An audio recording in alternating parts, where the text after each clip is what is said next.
Baik.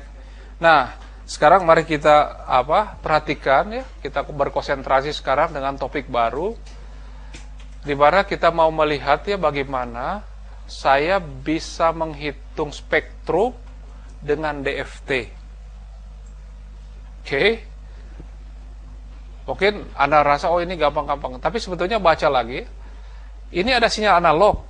Jadi sinyalnya continue ini. Sinyal continue, kita mau menggunakan DFT untuk mengecek spektrumnya apa. Tidak mudah ya. Karena DFT itu biasanya dihubungkan dengan sinyal digital, bukan dengan sinyal analog. Tapi dalam kasus ini kita mau menghubungkan spektrum sinyal analog dengan DFT-nya. Dengan catatan ya, kita ambil sinyal analog, kita sampling dia jadi sinyal digital, kita cari DFT-nya, baru kemudian kita lihat apakah XK-nya yang dihasilkan itu punya hubungan dengan X omeganya sinyal analog. Ya, oke, that's our problem untuk pagi ini. Nah, kita sudah tahu ya bahwa endpoint dari sinyal digital XN adalah X omega yang dievaluasi pada frekuensi-frekuensi omega K. Oke.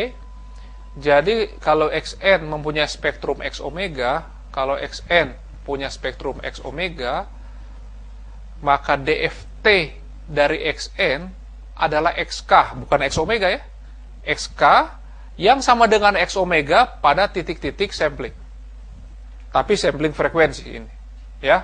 Jadi sampling frekuensi di mana omega K ini kita bagi dalam lingkaran ya, dibagi dengan N titik. Jadi kalau saya punya 8 titik, berarti lingkaran ini saya bagi dengan 8. Oke.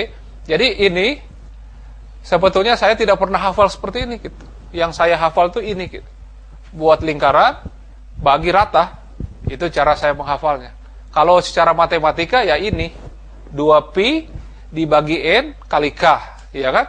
2pi dibagi N kali K dari 0, 1, 2. Anda bisa, kalau kebetulan punya kelebihan menghafal matematika, ya ini. Kalau saya lebih membayangkan pizza gitu. Ya, maklumlah manusia lapar gini kan, lebih membayangkan pizza gitu. Nggak pernah kenyang oleh ini gitu.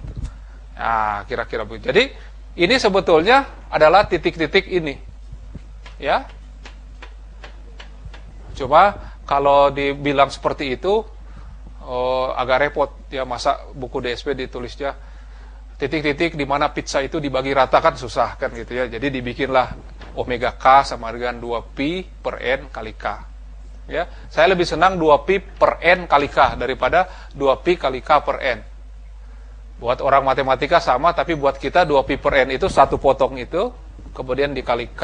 Ya. Oke. Nah, sekarang hubungannya ini, baru mulai kita beruntung sudah pernah menghitung sinyal ini ya.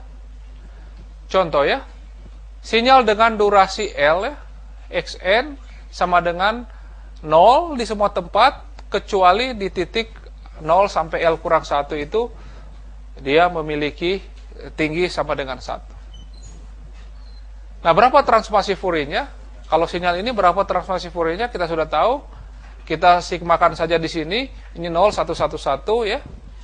Kita dapat ini, sudah tahu semua ya. Semua dari sini udah bisa lah. Bayangkan ini A ya, A pangkat N. Jadi kita dapat ini. Nah, setelah ini kita punya trik untuk bisa menghitung ini, bukan? Jadi, ini magnitudenya, ini fasanya. Ya. Oke. Nah, dengan demikian, maka endpoint DFT-nya mesti sampling dari ini. Mesti ini adalah gunung di sana, kemudian ini titik-titik patokannya.